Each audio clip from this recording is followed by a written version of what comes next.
ओम विष्णुपाद प्रतिष्ठाय भूतले श्रीमते भक्तिवेदांत स्वामी निति नामिने नमस्ते सारस्वती देवे गौरवाणी प्रचारिणे निर्विशेष शून्यवादी पाश्चात्य देशकारिणे। जय श्री कृष्ण चैतन्य प्रभु नित्यानंद श्री अद्वैत गदाधर शिवासदि गौर वृंद। Hare Krishna Krishna Krishna Hare Hare, Hare Ram Ram Ram Hare. Okay, I can just share the screen.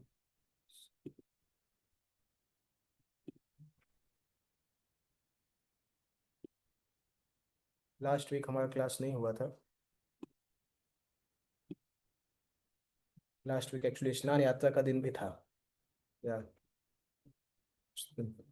Okay. तो उसके पहले हमने जब किया था तो हमने यहाँ तक देखा था कि किस प्रकार से भगवान कृष्ण चैतन्य महाप्रभु के रूप में जब आते हैं तो युग धर्म को स्थापित करते हैं, वही हम पढ़ रहे थे।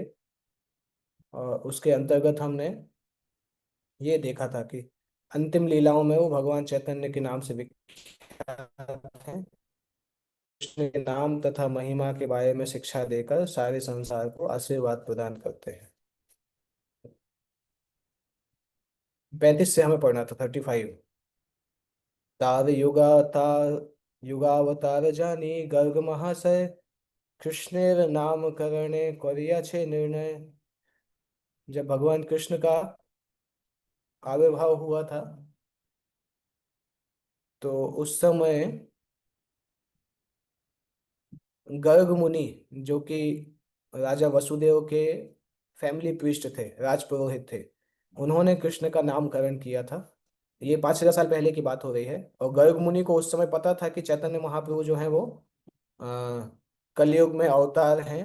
और उनको जान के ही कृष्ण के नामकरण के समय गर्ग मुनि ने चैतन्य महाप्रभु के आविर्भाव का भविष्यवाणी की थी। भागवतम में भी ये श्लोक आता है कि किस प्रकार से गर्ग मुनि ने चैतन्य महाप्रभु के अवतार के बारे में 5,000 साल पहले बताया था। ये है वो श्लोक, भागवतम दशम स्कंद 8वें अध्याय 13 नंबर श्लोक से लिया गया है।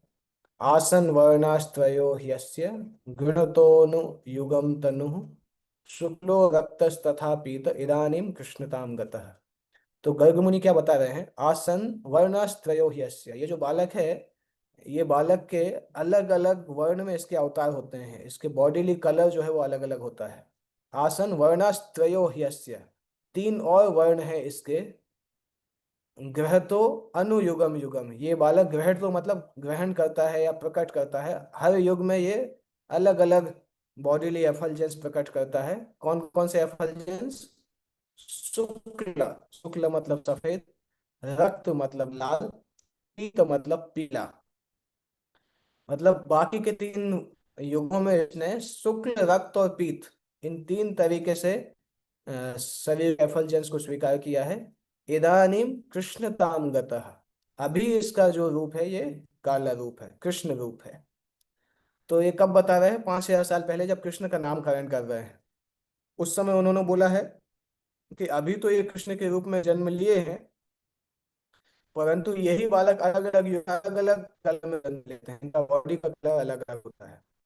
तो श्वेत कलर में सतयुग में अवतार लेते हैं, लाल कलर में त्रेता में अवतार लेते हैं, और द्वापर में अवतार लेते हैं कृष्ण के कलर में, काले कलर में।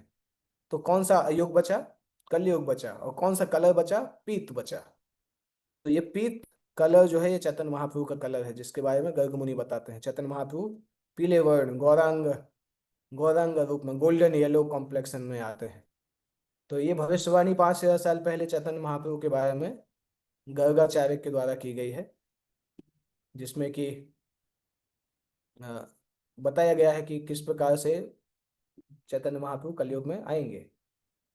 शुक्ल रक्त पीत एक तीन द्युति सत्य त्रेता कली कले श्रीपति।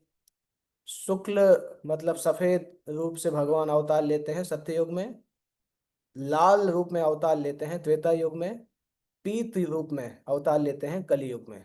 इन 3 शारीरिक कांतियों में भगवान के 3 अवतार अलग अलग युगों में होते हैं। इदानीम द्वापरे तिहो हईला कृष्ण वर्ण, यही सब शास्त्रागम पुराणे मर्म। अभी द्वापर में ये इनका कृष्ण वर्ण है। यही सब शास्त्र अगम पुराण एवं सारे शास्त्र, वैदिक शास्त्र और पुराणों में ये लिखा है कि द्वापर में इनका कृष्ण वर्ण है, श्याम रंग में द्वापर में अवतार हुए थे। द्वापरे भगवान श्यामः पीतवासा निजायुधा श्रीवत्सादिभिरंकैश्च लक्षण उपलक्षितः। ये श्रीमद् भागवत का ही श्लोक है। भगवान कृष्ण के अवतार का वर्णन है कि द्वापर में भगवान कृष्ण वर्ण में आते हैं, पीले कपड़े पहनते हैं। यहाँ पे एक एक अंतर देखना होगा, भगवान कृष्ण पीले वस्त्र पहनते हैं परंतु श्याम वर्ण के हैं, जबकि पहले जो लिखा है वो पीत वर्ण लिखा है। ये बॉडीली एफल्जेंस का नाम है। इससे कंफ्यूज मत होइएगा कि पीताम्बर भगवान पहनते हैं कृष्ण। वो उनके वस्त्र का लिखा है, पीतवासा, पीले कलर का वस्त्र भगवान पहनते हैं। निजायुध, अपने अस्त्रों के सहित आते हैं। श्रीवत्स, आदि अंक, श्रीवत्स उनके छाती पे होता है। कौस्तुभ मणि भी लेके भगवान साथ में आते हैं। तो द्वापर में भगवान कृष्ण के रूप में आते हैं, पीत वस्त्र धारण करते हैं, हथियार लिए रहते हैं, कौस्तुभ मणि श्रीवत्स चिन्ह से अलंकृत रहते हैं। उनके लक्षणों का ऐसा वर्णन किया गया है। राजा निमि और नव योगेंद्र का ये सेक्शन चल रहा है जहाँ पे भगवान के अलग अलग युगों के बारे में करभजन मुनि बताते हैं। कलि युगे युग धर्म नामे प्रचार तथी लागी पीत वर्ण चैतन्य अवतार। कलयुग में जो नाम प्रचार, जो युग धर्म है, उसको स्वीकार करने के लिए। आवाज नहीं आ रहा प्रभु? हरे कृष्णा, आवाज आ रहा है? हाँ प्रभु जी आ रहा है। आवाज यस क्लियर? प्रभु। यस प्रभु, क्लियर है। यस। ओके। तो कलयुग में भगवान के नाम का प्रचार जो है वो योग धर्म है, इसीलिए इस योग धर्म को प्रचार करने के लिए पीत वर्ण में चैतन्य महाप्रभु का अवतार होता है। इसका तात्पर्य में कलयुग के योग धर्म का ही वर्णन किया गया है कि हर युग का एक एक धर्म होता है जो मुक्ति प्राप्त करने के लिए उस युग में रिकमेंड किया जाता है। तो कलयुग में रिकमेंड किया गया है ईश्वर के नाम का कीर्तन, और जिसका प्रारंभ भी भगवान चैतन्य महाप्रभु ने किया था। हरे कृष्ण मंत्र का जो लाउड कीर्तन है उसको प्रारंभ चैतन्य महाप्रभु ने किया था, जब वो 500 साल पहले इस संसार में अवतरित हुए थे। भक्ति योग का शुभारंभ ही पवित्र नाम के कीर्तन से होता है, जिसकी पुष्टि मध्वाचार्य ने मुंडक उपनिषद के अपने भाष्य में की है।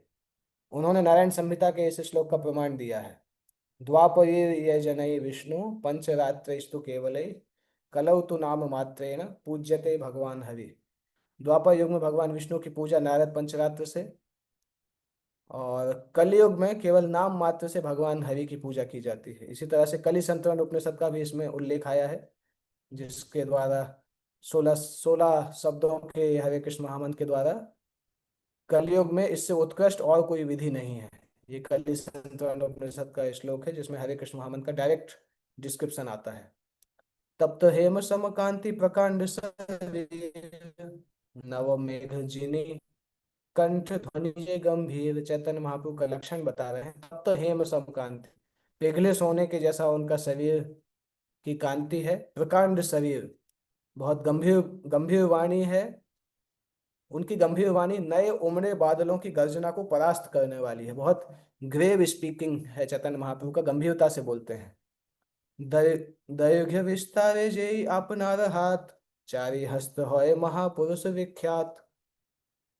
जो व्यक्ति अपने हाथ से 4 हाथ ऊंचा और इतना ही चौड़ा होता है वो महापुरुष कहलाता है। ये महापुरुष का एक लक्षण है जो कि इन जनरल शारीरिक लक्षणों से हम जहाँ पता कर सकते हैं कि कौन महापुरुष है।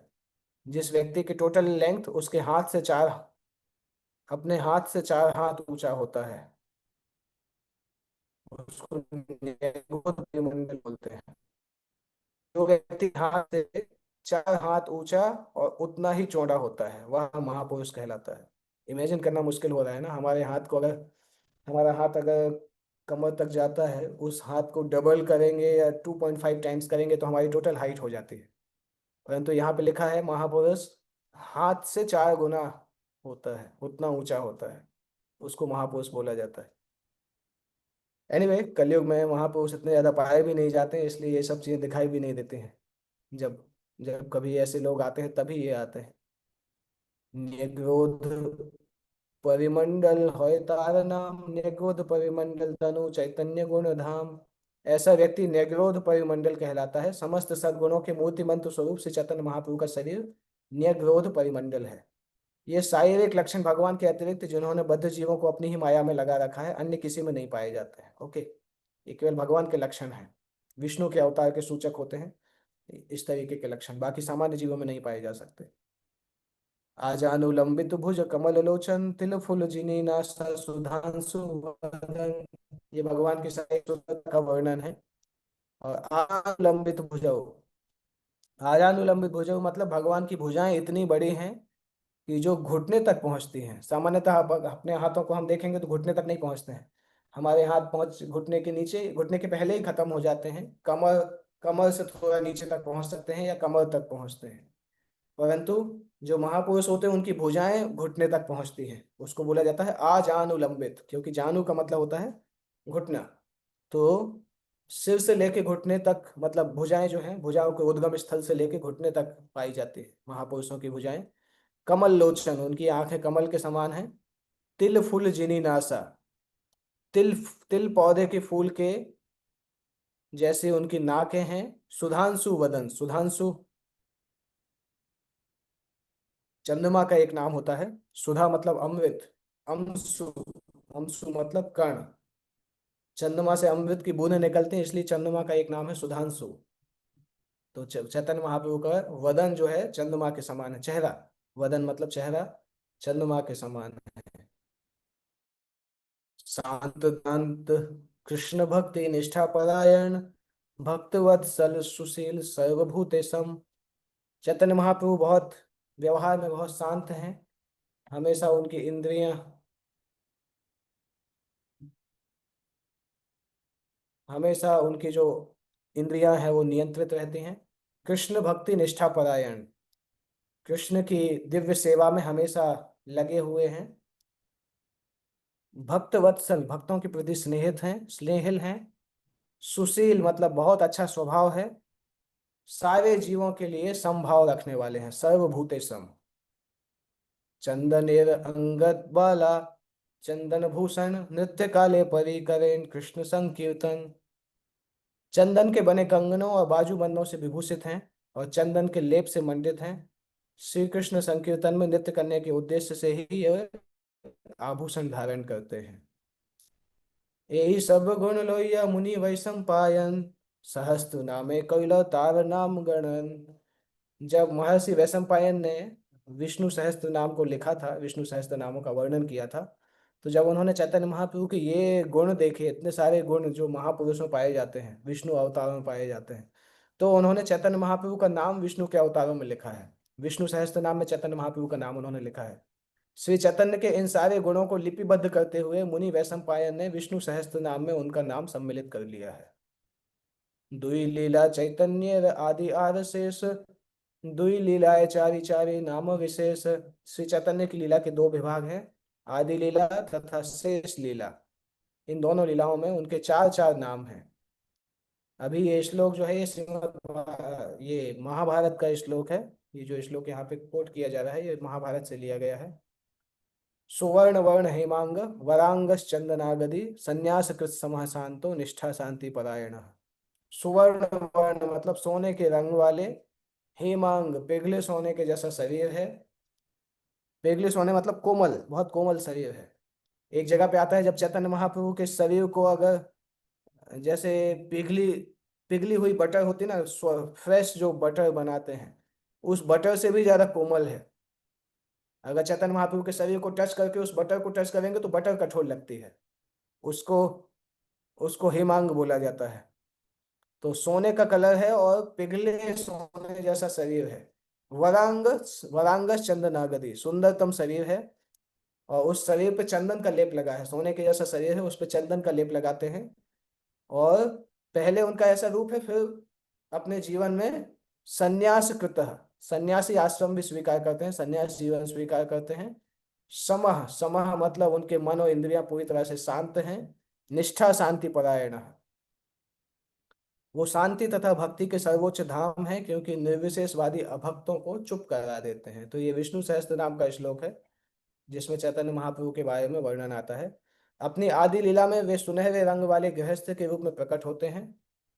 उनके अंग प्रत्यंग सुंदर तथा उनका चंदन लेपित शरीर पिघले सोने जैसा है, जैसा लगता है। शेष लीला में वो संन्यास ग्रहण करते हैं और वे समभाव वाले तथा शांत रहते हैं। वे शांति तथा भक्ति के सर्वोच्च धाम हैं, क्योंकि वे निर्विशेषवादी भक्तों को चुप करा देते हैं। महाभारत का श्लोक है, दान धर्म विष्णु सहस्त्र नाम स्तोत्र से लिया है। और बलदेव विद्याभूषण ने विष्णु सहस्त्र नाम का कमेंट्री लिखा है, नामार्थ सुधा।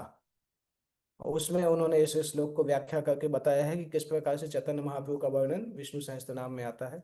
और जो भी लिखा है इसमें वो हमने थोड़ा बहुत डिस्कस किया है। सुवर्ण वर्ण का मतलब सोने के जैसा शरीर। यदा पश्यति रुक्म वर्णम कर्तामीशम पुरुषम ब्रह्म योनिम। और रुक्म वर्णम कर्तारम मतलब, ये सभी सभी का मतलब, रुक्म वर्ण मतलब पिघला सोना, और पुरुषम का मतलब परमेश्वर, ब्रह्म योनिम का मतलब परम ब्रह्म। श्री चैतन्य पूर्ण पुरुषोत्तम भगवान कृष्ण है। सुनहरे रंग वाले भगवान के वर्णन का दूसरा अर्थ है कि चैतन्य का व्यक्तित्व सोने के समान मोहक है। इसके बाद आधे समय तो वो गृहस्थ आश्रम में थे, आधे समय के बाद उन्होंने संन्यास आश्रम स्वीकार किया। और वो भगवान के सबसे गुह्यतम ज्ञान का वर्णन करते हैं और भगवान कृष्ण के प्रति लोगों को आसक्त कर देते हैं। ज्ञान तथा कृष्ण के प्रति अनुरक्ति द्वारा हर एक को तुष्ट करते हैं। वो शांत हैं, क्योंकि वे उन सभी विषयों का परित्याग करते हैं जो कृष्ण की सेवा से संबंधित नहीं है। ये चैतन्य महाप्रभु का वो है कि अगर कृष्ण की सेवा से संबंधित कोई वस्तु नहीं है तो उन उन वस्तुओं का वो परित्याग कर देते हैं। निष्ठा का मतलब है श्री कृष्ण के पवित्र नाम के कीर्तन में बहुत दृढ़ प्रतिज्ञ है। श्री चैतन्य ने सारे भक्ति विरोधियों का, विशेषतया अद्वैतवादियों का दमन किया, जो वास्तव में परमेश्वर के साकार रूप के प्रतिकूल होते हैं। व्यक्त करी भागवते कहे बार बार कलियुगे धर्म नाम संकीर्तन सार। भागवत में बार बार कहा गया है कि कलयुग में पवित्र नाम ही धर्म का सार है। इति द्वापर उर्विस्तुवन्ति जगदीश्वरम। ओके, श्लोक है संस्कृत। इति द्वापर उर्विस्तुवन्ति जगदीश्वरम नाना तंत्र विधान करो तथा सुनो। ये वही सेक्शन है जो हमने वर्णन किया था। करभजन ऋषि बता रहे हैं कि द्वापर युग में लोगों ने ब्रह्मांड के स्वामी की पूजा की, और कलयुग में भगवान की पूजा शास्त्र के विधानों के आधार पर होती है। और ये श्लोक है, ये चैतन्य महाप्रभु के बारे में श्रीमद् भागवतम में आता है। कृष्ण वर्णम त्रिषा कृष्णम सांगुपंगस्त पार्षदम। कलयुग में जो बुद्धिमान व्यक्ति होते हैं वो ईश्वर के उन अवतार की पूजा करते हैं। ईश्वर के उन अवतार की पूजा करने के लिए सामूहिक कीर्तन करते हैं, जो कृष्ण नाम का निरंतर गान करते हैं। यद्यपि उनका शरीर श्याम वर्ण का नहीं है, किंतु वो स्वयं कृष्ण है। उनके साथ उनके पार्षद, सेवक, आयुध तथा विश्वस्त संगी रहते हैं। इस श्लोक को थोड़ा अगर हम देखें तो क्या लिखा है, कृष्ण वर्णम। कृष्ण शब्द को दोहराते रहते हैं, कृष्ण के अक्षरों को दोहराते रहते हैं। त्विषा अकृष्णम, ऐसी पर्सनालिटी जो कि कृष्ण अक्षर को हमेशा दोहराती रहती है, हमेशा बोलती रहती है, परंतु उनके शरीर की कांति अकृष्णम है। शरीर की कांति काली नहीं है, गोल्डन कलर है। अकृष्णम मतलब काला नहीं है, कृष्ण मतलब काला, अकृष्णम मतलब काला नहीं है। तो उनके मुख से हमेशा कृष्ण वर्ण निकलता है, परंतु उनकी कांति कृष्ण नहीं है। और वो अपने साथियों सहित, सेवकों सहित, अस्त्र सहित और पार्षदों के साथ क्या करते हैं, यज्ञ संकीर्तन प्राय, संकीर्तन यज्ञ में लगे रहते हैं। यजंती ही सुमेधसा। और जो सुमेधसा मतलब जो बुद्धिमान लोग हैं वो उनको इस प्रकार से समझते हैं। तो ये श्लोक क्लियरली विदाउट डाउट ये श्लोक बताता है चैतन्य महाप्रभु के बारे में, क्योंकि नाम संकीर्तन कलयुग में चैतन्य महाप्रभु ने स्टार्ट किया। उसके पहले नाम संकीर्तन का ऐसा प्रचार कभी नहीं हुआ था। यज्ञ संकीर्तन प्राय, जो दूसरी लाइन लिखी है वो चैतन्य महाप्रभु के ऊपर ही अप्लाई होती है। इसलिए जो बुद्धिमान लोग हैं वो आसानी से इस अवतार को समझ जाते हैं। इसलिए जीव गोस्वामी इस अवतार के ऊपर, इस श्लोक के ऊपर कमेंट्री करते हैं। तो वो बताते हैं कि भगवान कृष्ण सुनहरे शरीर के साथ प्रकट होते हैं। ये सुनहरे कृष्ण भगवान चैतन्य हैं, जिनकी पूजा इस युग में बुद्धिमान मनुष्यों द्वारा की जाती है। गर्ग मुनि ने भी इनके बारे में बताया था, जो कि हमने पहले देखा। और कृष्ण वर्णम की व्याख्या श्री कृष्ण चैतन्य के रूप में करते हैं। कृष्ण वर्ण तथा कृष्ण चैतन्य एक ही हैं। कृष्ण नाम भगवान कृष्ण तथा चैतन्य कृष्ण दोनों में आता है। श्री श्री चैतन्य महाप्रभु पूर्ण पुरुषोत्तम भगवान हैं, किंतु वे सदैव कृष्ण का गुणगान करने में लगे रहते हैं, और इस तरह उनके नाम तथा रूप का कीर्तन एवं स्मरण करके दिव्य आनंद प्राप्त करते हैं। भगवान चैतन्य सदैव कृष्ण नाम का कीर्तन करते हैं और उसका वर्णन भी करते हैं। चूंकि वे स्वयं कृष्ण हैं, अतएव जो भी उनसे मिलेगा वो भी स्वतः भगवान कृष्ण के पवित्र नाम का कीर्तन करेगा। ये हमने देखा भी चैतन्य महाप्रभु की प्रकट लीला में। चैतन्य महाप्रभु के संपर्क में जो आते थे तुरंत कृष्ण नाम लेने लगते थे। किसी कुछ को चैतन्य महाप्रभु स्पर्श करते थे वो कृष्ण नाम लेने लगता था। तो उनसे जो भी मिलेगा वो स्वतः कृष्ण के पवित्र नाम का कीर्तन करेगा और फिर अन्यों के सामने उसका वर्णन करेगा। वे मनुष्य में दिव्य कृष्ण भावनामृत भर देते हैं, जिससे कीर्तन कीर्तन करने वाला दिव्य आनंद में निमग्न हो जाता है। इसलिए वे हर प्रकार से हर व्यक्ति के समक्ष प्रत्यक्ष या शब्द द्वारा कृष्ण के रूप में प्रकट होते हैं। तो इस प्रकार से चैतन्य महाप्रभु का जो भी दर्शन करता है तुरंत भगवान कृष्ण को स्मरण करता है।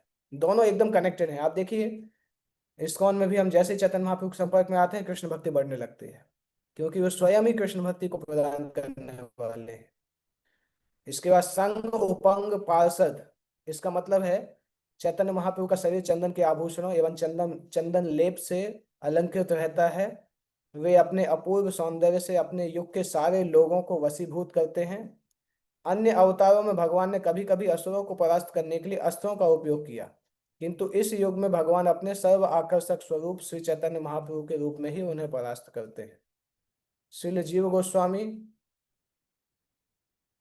बतलाते हैं कि उनका सौंदर्य ही उनका अस्त्र है। चैतन्य महाप्रभु का जो सौंदर्य है वो उनका हथियार है। उसी हथियार के द्वारा वो लोगों को आकर्षित कर लेते हैं। चूंकि वो सर्व आकर्षक है, इसलिए यह समझना चाहिए कि सारे देवता उनके संगियों के रूप में उनके साथ साथ रहते थे। उनके कार्य असाधारण तथा उनके संगी अलौकिक हैं। जब वो संकीर्तन आंदोलन का प्रचार कर रहे थे तब बंगाल तथा उड़ीसा के अनेक महान विद्वान तथा आचार्य उनके प्रति आकृष्ट हो गए। इस तरह से चैतन्य महाप्रभु हमेशा अपने पार्षदों के साथ रहते हैं। उनके मुख्य पार्षद यहाँ पे ये चार लोगों का नाम लिखा है जो कि पंच तत्व के हिस्सा है: नित्यानंद, अद्वैत, गदाधर तथा श्रीवास। उसके बाद जीव गोस्वामी और भी आगे बता रहे हैं। यज्ञों के प्रदर्शन या उत्सव संपन्न करने की कोई आवश्यकता नहीं है कलयुग में। उनकी टीका है कि ऐसे बाह्य दिखावों में लगने के स्थान पर लोगों को जाति, रंग, वर्ण का भेदभाव ना करके चैतन्य महाप्रभु की पूजा करने के लिए एक साथ एकत्र होकर हरे कृष्ण कीर्तन करना चाहिए। कीर्तन करेंगे, संसार अपने आप यूनाइटेड हो जाएगा। कृष्ण नाम को प्रधानता दी जाएगी। भगवान श्री चैतन्य ने कृष्ण भावनामृत की शिक्षा दी और कृष्ण नाम का कीर्तन किया। इसलिए चैतन्य श्री चैतन्य की पूजा करने के लिए सबको मिलकर महामंत्र का कीर्तन करना चाहिए: हरे कृष्ण कृष्ण कृष्ण हरे हरे, हरे राम राम राम हरे हरे। गिरिजाघरों, मंदिरों या मस्जिदों में पूजा का प्रसार संभव नहीं, क्योंकि लोगों की रुचि इसमें नहीं रही। किंतु हरे कृष्ण का कीर्तन कहीं भी और कभी भी किया जा सकता है। इस प्रकार श्री चैतन्य की पूजा करते हुए लोग सर्वोच्च कर्म कर सकते हैं और परमेश्वर को प्रसन्न करने का सर्वोच्च धार्मिक प्रयोजन पूरा कर सकते हैं। चैतन्य महाप्रभु के बारे में उनके शिष्य ने यह लिखा था कि दिव्य भक्ति योग के सिद्धांत के समाप्त हो जाने पर उसका पुनरुद्धार करने के लिए चैतन्य महाप्रभु स्वयं आते हैं। वे इतने दयालु हैं कि कृष्ण प्रेम का वितरण कर रहे हैं। हर एक को उनके चरण कमलों के प्रति अधिकाधिक आकृष्ट होना चाहिए, जिस प्रकार गुंजार करती मधुमक्खियां कमल के फूल के प्रति आकृष्ट होती है। तो इन श्लोकों में चैतन्य, विशेष रूप से इस श्लोक और इसके पहले वाले श्लोक में कृष्ण नाम और चैतन्य महाप्रभु के बारे में बहुत एक्सप्लिसिटली शास्त्रों में से बताया गया है। सुन भाई यही सब चैतन्य महिमा, यही श्लोक कहे तार महिमा रसीमा। चैतन्य महाप्रभु की महिमा को सुनिए। ये श्लोक उनकी कार्यकलापों और लक्षणों को बताता है। अभी जो आगे श्लोक आ रहा है: कृष्ण ए दुई वर्ण सदा जार मुखे, अथवा कृष्ण के तिहों वर्ण निज सुखे। संसार में ऐसा कौन है जिसके मुख में हमेशा कृष्ण वर्ण रहते हैं? चैतन्य महाप्रभु के अलावा हमेशा हमेशा उनके मुख से कृष्ण शब्द निकलता रहता था। कृष्ण तथा ना, ये दो शब्द सदैव उनके मुख में रहते हैं, अथवा वो अत्यंत हर्ष के साथ कृष्ण का निरंतर वर्णन करते हैं। कृष्ण वर्ण शब्देर अर्थ द्वैत प्रमाण, कृष्ण विनुतार मुखे नाही आई से आन। कृष्ण वर्ण के दो मतलब हैं। कृष्ण के अतिरिक्त अन्य कुछ उनके मुख से नहीं निकलता है, ये भी कृष्ण वर्ण कहलाता है। कि हा तारे बोले यदि कृष्ण वर्ण, आर विशेषण तार करे निवारण। अगर कोई बोलता है कृष्ण वर्ण का मतलब काला कलर है, तो तुरंत उसके बाद आता है त्रिषा कृष्णम। त्रिषा कृष्ण मतलब उनका कलर काला नहीं है, क्योंकि कृष्ण वर्ण अगर लिखेंगे और कोई अगर ट्रांसलेट करता है कि ऐसे अवतार का काला कलर है, परंतु उसके बाद ही उसी श्लोक में अगली लाइन तुरंत ये आती है, त्विषा अकृष्णम, उनका बॉडी का कलर काला नहीं है। कृष्ण, इसलिए कृष्ण वर्ण का मतलब काला कलर नहीं है वहां पे, कृष्ण वर्ण का मतलब जो कृष्ण का उच्चारण करता है। देह कांते हो अकृष्ण वर्ण, अकृष्ण वर्ण का है पीत वर्ण। शरीर का कांति तो अकृष्ण है क्योंकि पीत वर्ण है, पीला कलर है, काला कलर नहीं है। उसके बाद ये श्लोक जो है, कलयुग में पवित्र नाम के संकीर्तन यज्ञ द्वारा विद्वान लोग उन भगवान कृष्ण की पूजा करते हैं जो श्रीमती राधा रानी की भावनाओं के तीव्र वेग के कारण अकृष्ण है। भगवान श्रीमती राधा रानी की भावनाओं के कारण इतने आकर्षित हो गए कि उन्होंने राधा रानी के शरीर का भी कांति स्वीकार कर लिया। राधा रानी का शरीर का कलर है एक्चुअली गोल्डन कलर, भगवान ने उसको स्वीकार कर लिया राधा रानी के प्रेम के कारण। वे उन परमहंसों के एकमात्र आराध्य देव हैं जिन्होंने चतुर्थ आश्रम संन्यास की सर्वोच्च अवस्था प्राप्त कर ली है। ऐसे पूर्ण पुरुषोत्तम चैतन्य महाप्रभु हम पर अहेतु की कृपा प्रदर्शित करें। प्रत्यक्षताहार तप्त कांचन विद्युति, जहार छटाए ना से अज्ञान तमस्थिति। चैतन्य महाप्रभु का जो तप्त कांचन का जो कलर है, उनके पिघले सोने जैसे चमकीले रंग को प्रत्यक्ष देखा जा सकता है जो अज्ञान के अंधकार को दूर करता है।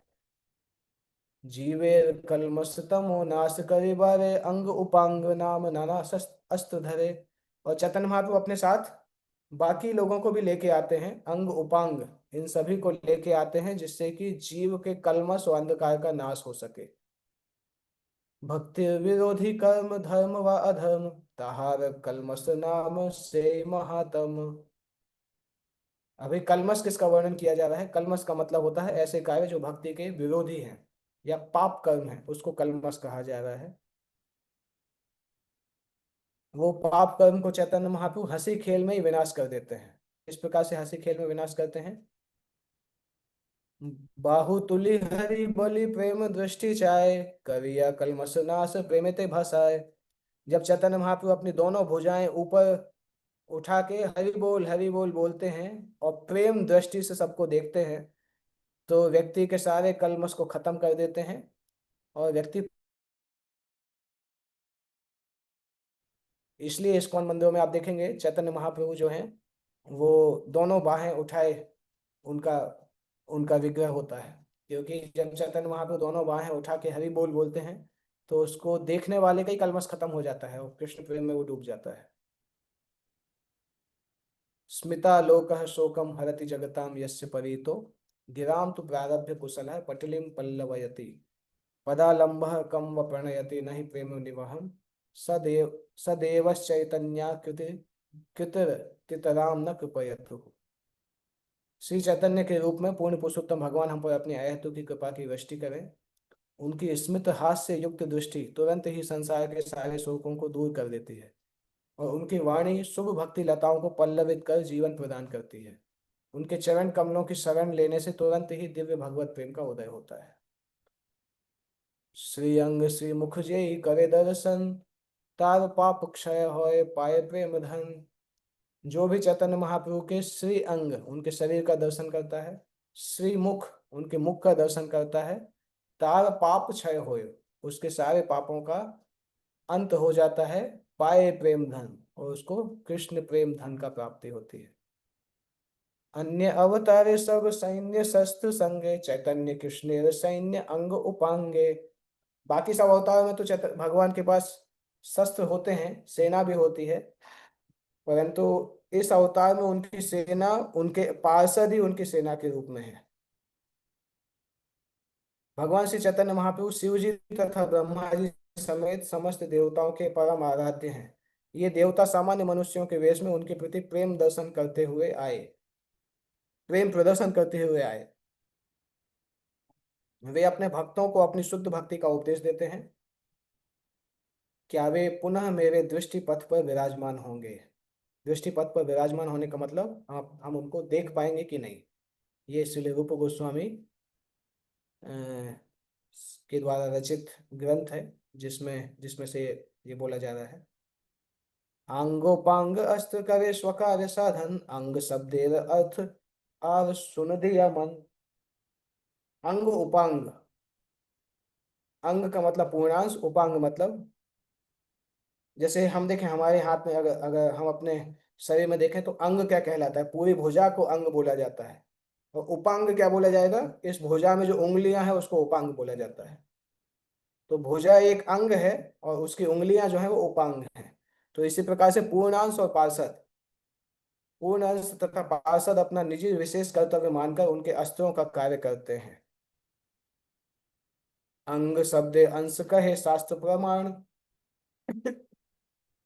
अंगेर अवयव उपांग व्याख्यान, ये हमने ऑलरेडी अभी देखा। अंग शरीर का एक अंग है, उस अंग के अंश को उपांग बोलते हैं। जैसे भुजाओं को अंग बोलते हैं और जो उंगलियां हैं उसको उपांग बोला जाता है। हे प्रभुओं के प्रभु, आप सारी सृष्टि के दृष्टा हैं। आप हर एक के परम प्रिय प्राण हैं। तो इसलिए क्या आप मेरे पिता नारायण नहीं हैं? ये ब्रह्मा जी बोल रहे हैं। नारायण उसका सूचक है जिसका निवास गर्भोदक विष्णु से उत्पन्न जल में है। और वे नारायण आपके पूर्ण अंश, आपके सारे पूर्ण अंश दिव्य हैं। वे परम पूर्ण है और माया के द्वारा सृजित नहीं है। ये ब्रह्मा जी बता रहे हैं। जल साई अंतर्यामी जय नारायण, तेह से ही तुम्हारा अंश, तुम्ही मूल नारायण। ब्रह्मा जी बता रहे हैं कि जो नारायण जल में बैठते हैं, चाहे वो कारणोदक साई विष्णु हो, चाहे गर्भोदक साई, चाहे क्षीरोदक साई, जो नारायण जल में बैठते हैं वो आपके अंश हैं। जबकि आप जो है वो मूल नारायण हैं। कृष्ण को ये बता रहे हैं ब्रह्मा जी। अंग शब्दे अंश कहे से हो सत्य होए, माया कार्य न है सब चिदानंद में। अंग का मतलब अंश कहलाता है। तो दोनों सेम है, आध्यात्मिक डेफिनेशन में दोनों सेम है। अंग मतलब अंश, भगवान का अंश। ऐसे प्राकट्य को कभी भी भौतिक प्रकृति की उपज नहीं मानना चाहिए, क्योंकि वे सभी दिव्य आनंद और दिव्य ज्ञान एवं आनंद से पूर्ण है। भौतिक संसार में अंग थोड़ा अलग होता है आध्यात्मिक संसार में अंग, क्योंकि आध्यात्मिक संसार में अंग कभी अलग नहीं होता है, हमेशा हमेशा कनेक्टेड होता है।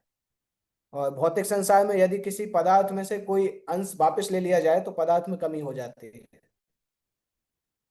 जैसे 100 में से आप 100 वस्तुएं रखी हैं, उसमें से आप दो ले लोगे तो 98 बचेगी। भौतिक संसार में क्या होता है, किसी चीज का अंश अगर आप निकाल दो तो वो कम हो जाती है। परंतु आध्यात्मिक संसार में तो ऐसा होता नहीं है, क्योंकि आध्यात्मिक संसार में क्या है?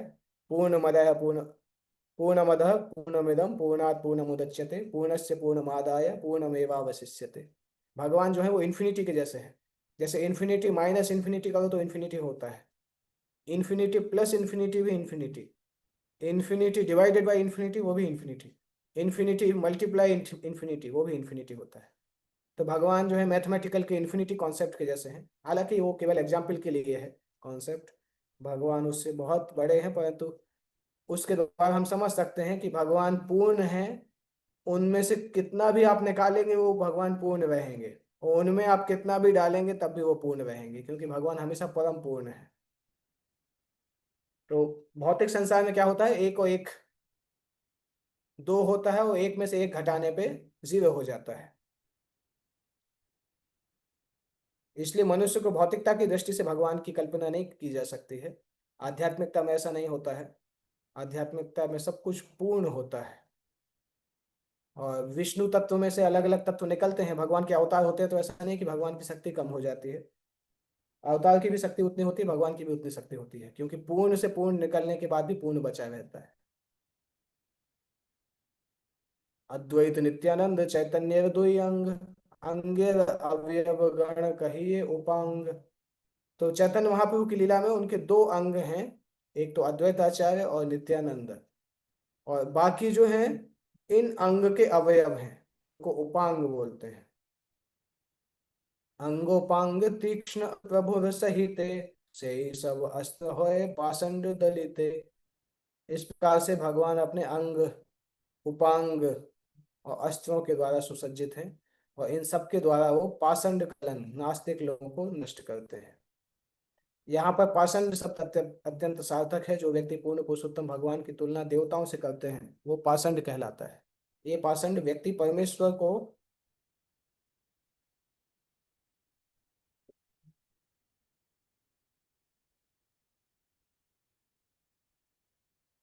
संसारी स्तर तक नीचे लाने का प्रयास करते हैं। ये कभी कभी अपना कल्पित भगवान लाकर खड़ा कर देते हैं, या किसी सामान्य व्यक्ति को भगवान मानकर उसका भगवान होने का विज्ञापन करते हैं। ये इतने मूर्ख होते हैं कि किसी को भी कहता है कृष्ण का अगला अवतार बताते हैं, भले ही वो उस कार्य का प्रामाणिक अवतार से कितने ही भिन्न क्यों ना हो। इस तरह से जनता को मूर्ख बनाते हैं। और भगवान ऐसे लोगों का विनाश कर, जब भगवान हैं तो दुष्ट का विनाश करते हैं। नित्यानंद गोसाई साक्षात हलधर, अद्वैत आचार्य गोसाई साक्षात ईश्वर। तो चैतन्य महाप्रभु कृष्ण है, नित्यानंद प्रभु जो है बलराम है, अद्वैत आचार्य साक्षात विष्णु है। श्रीवासादि पारिषद सैन्य संग लोहिया, दुई सेनापति बोले कीर्तन कोरिया। तो अद्वैत आचार्य और नित्यानंद ये दो मुख्य अंग हैं। और ये दोनों सेनापति श्रीवास ठाकुर जो कि नारद मुनि हैं, और बाकी जो भक्त हैं उन सबके साथ पवित्र भगवान नाम का कीर्तन करते रहते हैं। पाषंड दलन वाना नित्यानंद राय, आचार्य हुंकारे पाप पाषंडी पलाय। नित्यानंद प्रभु के स्वरूप से ही सूचित होता है कि वो पाषंडियों के दलन करता है। अद्वैत आचार्य की ऊंची गर्जना से सारे पाप तथा सारे पाषंडी भाग खड़े होते हैं। संकीर्तन प्रवर्तक श्री कृष्ण चैतन्य, संकीर्तन यज्ञ तारे भजे से ही धन्य। इस प्रकार से श्री कृष्ण चैतन्य महाप्रभु नाम संकीर्तन के प्रवर्तक हैं। और इन चैतन्य महाप्रभु की पूजा कैसे होती है? नाम संकीर्तन के द्वारा। चैतन्य महाप्रभु की अगर आपको पूजा करना है तो आपको हाथ में करताल लेके कीर्तन करना है, नाम संकीर्तन करेंगे तो चैतन्य महाप्रभु की पूजा होती है। उनके लिए अलग से और कोई पूजा अगर नहीं भी करें तो भी चल जाता है। केवल नाम संकीर्तन करने से भी चैतन्य महाप्रभु की पूजा होती है। भगवान श्री कृष्ण चैतन्य संकीर्तन भगवान नाम के सामूहिक कीर्तन के प्रवर्तक हैं। जो संकीर्तन के माध्यम से उनकी पूजा करता है वो निस्संदेह भाग्यवान है। सेत सुमेधा आर कुबुद्धि संसार, सर्व यज्ञ होते कृष्ण नाम यज्ञ सार। तो ऐसा व्यक्ति बहुत बुद्धिमान है जो कि कृष्ण के नाम के यज्ञ के द्वारा कृष्ण की पूजा करता है। बाकी जो है वो सब कुबुद्धि है इस संसार में। श्री चैतन्य महाप्रभु संकीर्तन आंदोलन के जनक एवं प्रवर्तक हैं। जो व्यक्ति संकीर्तन आंदोलन के निमित्त अपना जीवन धन बुद्धि तथा वाणी समर्पित कर की पूजा करता है, उसे भगवान मान्यता देते हैं और आशीर्वाद प्रदान करते हैं। अन्य सारे लोग मूर्ख कहे जा सकते हैं, क्योंकि जिन सारे यज्ञों में मनुष्य अपनी शक्ति लगाता है उनमें से संकीर्तन आंदोलन के लिए किया गया यज्ञ सर्वाधिक यशस्वी है। कोटि अश्वमेध एक कृष्ण नाम सम, जेई कहे सेई पाषंडी दंडेता रे यम। अगर कोई ऐसा बोलता है एक कृष्ण नाम लेने से 1 करोड़ अश्वमेध यज्ञ का फल मिलता है, तो वो नास्तिक व्यक्ति है, उसको दंडित करना चाहिए। समझने में थोड़ा अजीब लगा ना? एक कृष्ण का नाम लेने से अगर कोई बोलता है 1 करोड़ अश्वमेध यज्ञ करने का फल मिलता है, तो वो व्यक्ति गलत बोलता है, नास्तिक कहलाएगा। उसको यमराज का दंड मिलना चाहिए। क्यों? क्योंकि कोई भी अश्वमेध यज्ञ चाहे अनलिमिटेड हो, चाहे कोटि हो, चाहे कितना भी हो, कृष्ण नाम की बराबरी नहीं कर सकता है। कृष्ण नाम आध्यात्मिक है और इन सब का जो फल है वो भौतिक फल होता है। तो कोटि तो दूर की बात, अनंत अश्वमेध यज्ञ भी बोले अगर कृष्ण नाम के बराबर है तो नहीं है। इसलिए जो बोलता है कोटि अश्वमेध कृष्ण के बराबर है वो नास्तिक व्यक्ति है। भगवान के पवित्र नाम हरे कृष्ण के कीर्तन में जिन 10 अपराधों की सूची बताई गई है उसमें 8वां अपराध है धर्म व्रत व्रत त्याग होता सर्व, शुभ क्रिया साम्यमपि प्रमाद। ईश्वर के पवित्र नाम कीर्तन की तुलना ब्राह्मणों या संतों को दान देने, परोपकारी शैक्षिक संस्थाएं खोलने, मुफ्त भोजन बांटने जैसे पुण्य कार्यों से नहीं करनी चाहिए। फिर से पढ़ता हूं मैं। ईश्वर के पवित्र नाम कीर्तन की तुलना ब्राह्मणों या संतों को दान देने, परोपकारी शैक्षिक संस्थान खोलने, मुफ्त में भोजन बांटने जैसे पुण्य कार्यों से नहीं करना चाहिए। पुण्य कार्यों का फल कभी भी कृष्ण के पवित्र नाम के कीर्तन की तुलना नहीं कर सकता। आगे क्या लिखा है? गो कोटि दानम गृहे खगस्य, प्रयाग गंगोदक कल्पवासः, यज्ञायुतम मेरु सुवर्ण दानम, गोविंद कीर्तिर न समम सताम से। यदि कोई सूर्य ग्रहण के समय 1 करोड़ गायें भी दान में दे, यदि वो गंगा यमुना के संगम में करोड़ वर्ष तक निवास करे, या यज्ञ में ब्राह्मणों को स्वर्ण का पर्वत दान दे दे, तो भी वो हरे कृष्ण के कीर्तन से प्राप्त होने वाले लाभ का शतांश भी अर्जित नहीं कर सकता। देखिए कितना बड़ा चीज लिखा है। 1 करोड़ दान देना, 1 करोड़ गायें दान देना, गंगा यमुना के संगम में करोड़ वर्ष तक निवास करना, यज्ञ में ब्राह्मणों को स्वर्ण का पर्वत दे दे, तब भी हरे कृष्ण के कीर्तन से उसकी तुलना नहीं हो सकती है। दैट मीन्स हमें जो हरे कृष्ण महामंत्र मिला है, हम इसको समझ नहीं रहे हैं। जैसे छोटे बच्चे के हाथ में कभी अगर 2 लाख 10-15 लाख रुपए दे दो, उसका चेक दे दो, वो हो सकता है उसको फाड़ के फेंक दे। हमारी वैसे ही हालत है। इतनी बड़ी चीज हमें दी गई है परंतु हम उसको वैल्यू ही नहीं करते हैं। कितनी बड़ी चीज है, अगर हमें बोले 1 करोड़ साल तक गंगा यमुना के संगम में निवास करना है, तो वैसे ही घबरा जाएंगे। 1 करोड़ क्या, हम तो एक दिन 2 दिन जब कुंभ मेला में जाते तभी मुश्किल होता है। 1 करोड़ साल क्या, और उतना करने के बाद भी हरे कृष्ण महामंत्र कीर्तन का फल नहीं मिलेगा। दैट मीन्स अगर आप कहीं भी बैठ के हरे कृष्ण महामंत्र का कीर्तन कर रहे हैं, तो वो इस संसार की किसी भी क्रिया से सबसे ऊंचा है। जो व्यक्ति हरे कृष्ण कीर्तन को एक पुण्य कर्म मानता है वो दिग्भ्रमित है। निस्संदेह पुण्य तो है, किंतु वास्तविकता यह है कि कृष्ण तथा उनका नाम दिव्य होने के कारण संसार के जितने भी पुण्य कार्य हैं उनसे बहुत ऊपर है। पुण्य कर्म भौतिक स्तर पर होता है, किंतु कृष्ण नाम का कीर्तन आध्यात्मिक स्तर पर होता है। इसलिए कोई भी पुण्य कर्म नाम कीर्तन की समता नहीं कर सकता। इसलिए घर में हम बहुत यज्ञ करते हैं, सारी चीजें करते हैं, परंतु उसकी तुलना कृष्ण कीर्तन से नहीं की जा सकती। हरे कृष्ण महामंत्र उससे बहुत ऊपर है, इनकम्पेरेबल है। कई बार हम लोग आकर्षित होते हैं, बड़ा बड़ा यज्ञ होता है, आहुति होते हैं, तो हम सोचते हैं बहुत बड़ी चीज हो रही है, परंतु कृष्ण नाम की तुलना में वो कुछ भी नहीं है। कृष्ण नाम की बराबरी कोई नहीं कर सकता इस संसार में, क्योंकि कृष्ण नाम और कृष्ण में कोई अंतर ही नहीं है। स्वयं कृष्ण है जो कृष्ण के नाम के रूप में आए हैं। भागवत संदर्भ ग्रंथे मंगलाचरणे, ये श्लोक जीव गोसाई कवि अच्छेन व्याख्याने। जीव गोस्वामी ने इस श्लोक का वर्णन किया है भागवत के मंगलाचरण में। अंतः कृष्णम बहिर्गौरम दर्शितांगादि वैभवम, कलौ संकीर्तनाद्यै कलौ संकीर्तनाद्यै स्वम कृष्ण चैतन्यमाश्रितः। मैं भगवान श्री कृष्ण चैतन्य महाप्रभु का आश्रय ग्रहण करता हूँ, जो बाहर से गौर वर्ण के हैं। बहिर्गौर, बाहर से गौर वर्ण के हैं किंतु भीतर से स्वयं कृष्ण है। खुद कृष्ण है परंतु बाहर का वर्ण अगर देखा जाए तो गौर वर्ण है। इस कलयुग में वे भगवान के पवित्र नाम का संकीर्तन करके अपने विस्तारों अर्थात अपने अंग तथा उपांगों का प्रदर्शन करते हैं। ये जीव गोस्वामी ने, जो हमने श्लोक पढ़ा था, कृष्ण वर्ण वाला श्लोक, उस उस श्लोक में उद्धृत अपने भागवत संदर्भ के मंगलाचरण में इसका वर्णन किया है। श्रीमद् भागवत का यह श्लोक 9 महर्षियों में से एक कर्वाजन द्वारा किया गया है। इसकी व्याख्या जीव गोस्वामी ने सठ संदर्भ में की है। अंतः कृष्ण उस व्यक्ति का निर्देश करता है जो निरंतर कृष्ण का चिंतन करता है, जो कि श्रीमती राधा रानी का गुण है। कृष्ण का चिंतन हमेशा केवल श्रीमती राधा रानी कर सकती है, उनका मुख्य उस पर अधिकार है। यद्यपि अनेक भक्त सदैव कृष्ण का चिंतन करते हैं किंतु गोपियों से आगे नहीं जा सकते, और गोपियों में श्रीमती राधा रानी से ज्यादा चिंतन कोई नहीं कर सकता है। श्रीमती राधा रानी की कृष्ण चेतना अन्य सारे भक्तों की चेतना से बढ़कर है।